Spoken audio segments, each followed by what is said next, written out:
திரு ஜென்ராம் ஒரு 5 முக்கியமான விஷயத்தை பாபு முருகவேல் பட்டியல் போடுறாரு. இதெல்லாம் திமுக கூட்டணிக்கு, திமுகவுக்கு நெருக்கடி, கூட்டணிக்கு கூட சொல்ல முடியாது, திமுகவுக்கு நெருக்கடி. அதனால 200 சாத்தியப்பட வாய்ப்பே இல்லை அப்படிங்கிற ஒரு கருத்தை அவர் முன்வைக்கிறார். இது ஒரு பகல் கனவாகத்தான் இருக்குங்கிறது திரு எடப்பாடி பழனிசாமி அவருடைய கருத்து. எப்படி பார்க்குறீங்க?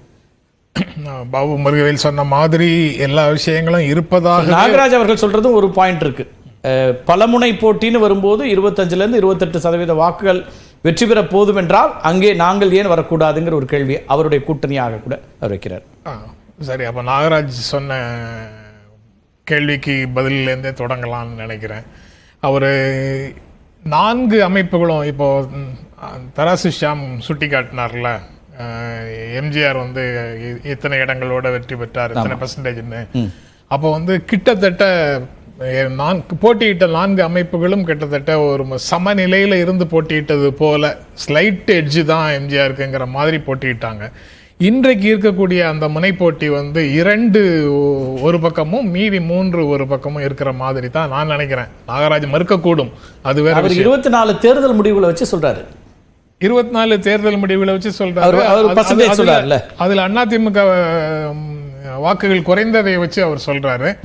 அது சட்டமன்ற தேர்தல்னு வரும்போது நாடாளுமன்றத்தில் பாரதிய ஜனதா கட்சிக்கு விழுந்த வாக்குகள் கூட அதிமுகவுக்கு மாறுவதற்கு, திமுக எதிர்ப்பு வாக்குகள் தான் அவை. ஆனா அங்க டிரான்ஸ்பர் ஆகிறதுக்கு வாய்ப்பு இருக்கு அப்படின்னு நான் நினைக்கிறேன். கூட்டணி கட்சியே கூட அவங்க கூட இருக்கிற கட்சிகள் ஒரு 1 2 இந்த பக்கம் வருவதற்கான வாய்ப்பு இருப்பதையும் மறுப்பதற்கு இல்லைன்னு நினைக்கிறேன். அதனால அவர்களுக்கு அந்த எட்ஜ் கிடைக்கும் அப்படின்னு அவங்க அந்த பழைய 24 இருந்த கூட்டணியை வைத்துக்கொண்டே அவர்கள் பேசுவது சாத்தியம் இல்லாதது அப்படின்னு நான் நினைக்கிறேன். அவர் சொன்னார்ல பெரிய பட்டியல், அந்த பட்டியல் தான் 1 வருஷத்தை தாக்கு பிடிக்க முடியுமா அப்படின்னு தராசு ஷியாம் கேட்ட கேள்விக்கான பதில். இந்த 3 வருடங்கள்ல இவ்வளவு பட்டியல் தமிழ்நாடு மறுத்திருக்கிறது, தமிழ்நாடு நிராகரித்திருக்கிறது, ஏற்க மறுத்திருக்கிறது அப்படின்னு சொன்னா, அவ்வளவு ஸ்கீம்ஸ் தமிழ்நாட்டு மக்களுக்கு விரோதமாக அல்லது மாநிலத்திற்கு விரோதமாக, மாநில உரிமைகளை பறிக்கும் விதமாக, ஒன்றியத்திடம் அதிகாரத்தை குவிக்கும் விதமாக இவ்வளவு ஸ்கீம்ஸ் அவங்க கொண்டு வந்திருக்கிறாங்க. அல்லது சிறுபான்மையினருக்கு விரோதமாக அப்படின்னு கொண்டு வந்திருக்கிறாங்க. அதனால தமிழ்நாடு மறுக்க வேண்டிய இடத்துல இருந்தது.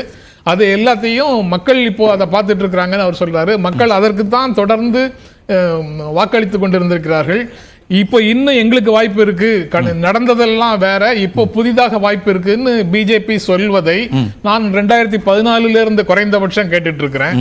2014 மக்கள் அவர்களுக்கு வாக்களிக்கவில்லை. 2016 போது எங்களுக்கு திரும்ப வாக்கு கிடைக்கும்ங்கிற மாதிரி சொன்னாங்க. 2016 வாக்களிக்கல, 2019 வாக்களிக்கல, 2021 வாக்களிக்கல, 2024 புதிய அணியாக புத்துணர்ச்சியோடு வருகிறோம்னு சொன்னாங்க. 2024 மக்கள் பாஜகவினுடைய அனைத்து வாதங்களையும் நிராகரித்திருக்கிறார்கள் அப்படிங்கிறத தான் பார்க்க முடியும். 2019 இருந்த திமுக கூட்டணியை விட 2024 கூட்டணி பலவீனமாக இருக்கு. அப்ப எதிர்கட்சியாக இருந்ததால் ஆதரவு இருந்தது. இப்ப ஆட்சிக்கு வந்ததற்கு பிறகு ஆதரவு இல்லை, அதிருப்தி இருக்குது. 10 சீட்டு போயிடும் அப்படின்னு நடுநிலையாளர்கள், சோகால்டு நடுநிலையாளர்கள் சொன்னாங்க. 25 சீட்டு நாங்க ஜெயிப்போம்னு ஏற்கனவே பாஜக கிளைம் பண்ணுச்சு. அந்த 2மே நடக்கல. 40க்கு 40 அப்படின்னு சொன்னாரு முதலமைச்சர் ஸ்டாலின். 40க்கு 40 அவங்க வெற்றி பெற்றார்கள். அந்த 40க்கு 40 ஆணவமாக சொல்றீங்க, இருமாப்போடு சொல்றீங்கன்னு அப்ப யாரும் சொல்லல. அது 19ல 39 சீட்டா இருந்தது. 24ல அதிருப்தியின் ஊடாக, எதிர்ப்புகளின் ஊடாக 40ஆக வளர்ந்திருக்கிறது அப்படிங்கிறது தான் நடந்த நிகழ்வு.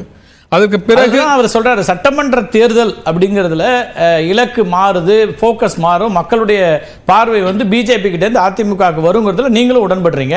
அப்படி வரும்போது அதிமுக ஒரு நல்ல ஃபைட்டா, ஃபார்மிடபிள் அலையன்ஸா ஃபார்ம் பண்ணும், நாங்க வெற்றி பெறுவோங்கிறாரு ஒரு திரு பாபு முருகவேல். எங்களுக்கு இப்ப ஆட்சி பொறுப்புல இருக்கக்கூடிய கட்சிக்கு ஒரு 5 பட்டியல் போடுறாரு, பிரதானமா நிறைய போடுறாரு. அந்த 5 சிக்கல்கள் எங்களுக்கு இல்லை அப்படிங்கிறாரு. ஒரு 5% 6% வாக்குகளாவது எடுக்கக்கூடிய ஒரு கட்சியை கூட்டணியில் சேர்த்து கொண்டு 2வது இடத்தையாவது தக்க வைத்துக் கொள்ள வேண்டும் அதிமுக விரும்பக்கூடிய நபர்கள்ல நானும் ஒருவன். அந்த நிலைமையில கூட இப்ப இல்லைங்கிறது தான் யதார்த்தமான நிலைமை. ஏன்னா திமுக கூட்டணி 2019, 2021, 2024 நிலைமையில அப்படியே தொடர்ந்து நீடிக்குது. அதுல பெரிய லாஸ் எதுவும் இல்லை. யாராவது தனி மனிதர்களுடைய கட்சியில யாராவது ஒன்றோ இரண்டோ அந்த வெளியில போகலாம். அதாவது ஜி.கே. நாகராஜ் கிளைம் பண்றதுனால சொல்றேன், அல்லது அவர் எதிர்பார்க்கறதுனால சொல்றேன். அப்படி ஒன்று ரெண்டு போனாலும் அது பெரிய லாஸ் இல்லை.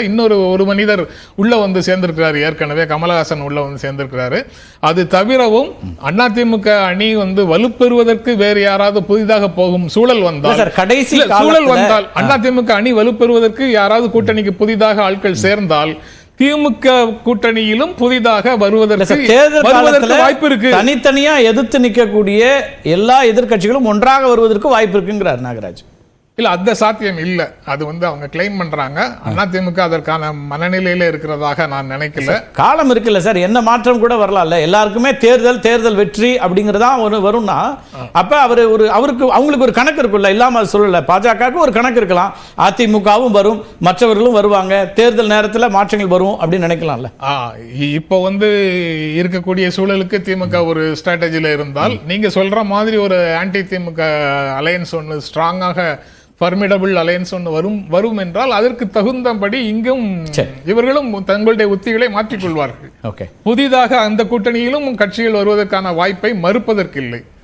அதனால என்ன யுக்தி பண்ணுவோம், இதுவரை இல்லாத உத்தியில் என்ன யுக்தி இருக்கும்? நீங்க உங்க உத்திகளை எல்லாம் நேர டேபிள்ல போட்டுட்டா இவ்வளவு நேரம் பேசுறீங்க. இலவசங்கிறது தான் உங்க யுக்தி, அது ஒண்ணுதான் உத்தியா வச்சிருக்கீங்க, அதை தான் அதிகப்படுத்துவீங்க. நீங்க சொன்ன சொல்லப்பட்ட எந்த மகாராஷ்டிரால கொடுக்கப்பட்டதெல்லாம் இலவசங்களா வாக்குறுதிகளா சார்? பேசும்போதெல்லாம் இலவசம் மற்றவங்களை சொல்றீங்க.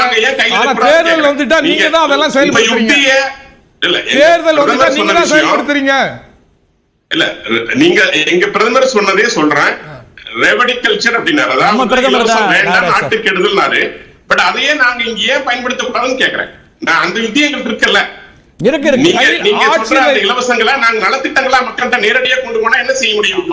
ஆட்சியில் இருக்கக்கூடியவர்கள் கொடுக்கிற நலத்திட்டங்களுக்கு மக்கள் வந்து அதிக செல்வாக்கோடு ஏற்றுக்கொள்வார்கள். மத்திய அரசாங்கத்திலிருந்து மத்திய அரசாங்கத்திலிருந்து நாங்க அதை வந்து நலத்திட்டங்களா கொடுக்கிறோங்கிறார் அவரு. இங்க கடன் வாங்கிட்டாங்கன்னு சொல்றாங்கல்ல, மத்திய அரசு இனிமே அப்படிலாம் செலவழிக்கிறதுக்கு அங்க ஒண்ணுமே கிடையாது. அங்க இருந்து மத்திய அரசு ஸ்கீம்னு வரக்கூடியது அனைத்துக்கும் செலவு செய்ய வேண்டிய பொறுப்பு மாநில அரசுகிட்ட தானே இருக்கு. மாநில அரசினுடைய பங்களிப்பு தான். அது போக ஜி.கே. நாகராஜ் சொல்றது இன்னொரு விஷயம் சொன்னார்ல, இது 46% திமுக கூட்டணி இருக்கு அப்படின்னா 54% எதிராக இருக்கிறது பொருள்னு. 2014 32%, 2019 38%, 24 அதே 38 சம்திங்.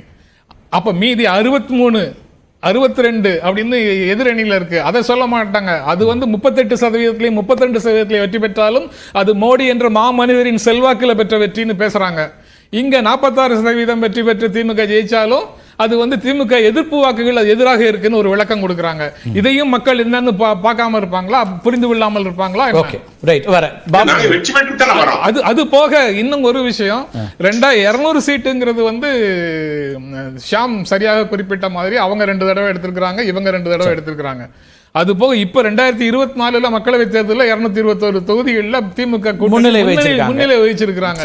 அதனால கொஞ்சம் அக்கறையோடு கீழே இருக்கக்கூடிய தொண்டர்களும் நிர்வாகிகளும் செயல்பட்டால் அரசினுடைய நலத்திட்டங்களின் அதுலதான் அவர் சொல்றார் சார், வாக்குகளை கொண்டு வரக்கூடிய கட்சியினர் மத்தியில அது அதிருப்தி இருக்குன்னு திரு பாபு முருகன் சொல்றாரு. அதை திரு ஷியாம் அவர்களும் என்டாஸ் பண்றாரு. தேர்தல் நெருங்க அவர்களுடைய சோர்வு இருந்தால், அப்படி ஷியாம் சொல்ற மாதிரி ஒரு சோர்வு இருந்தால், தேர்தல் நெருங்க அந்த சோர்வு அந்த தொண்டர்களிடம் இருக்காது.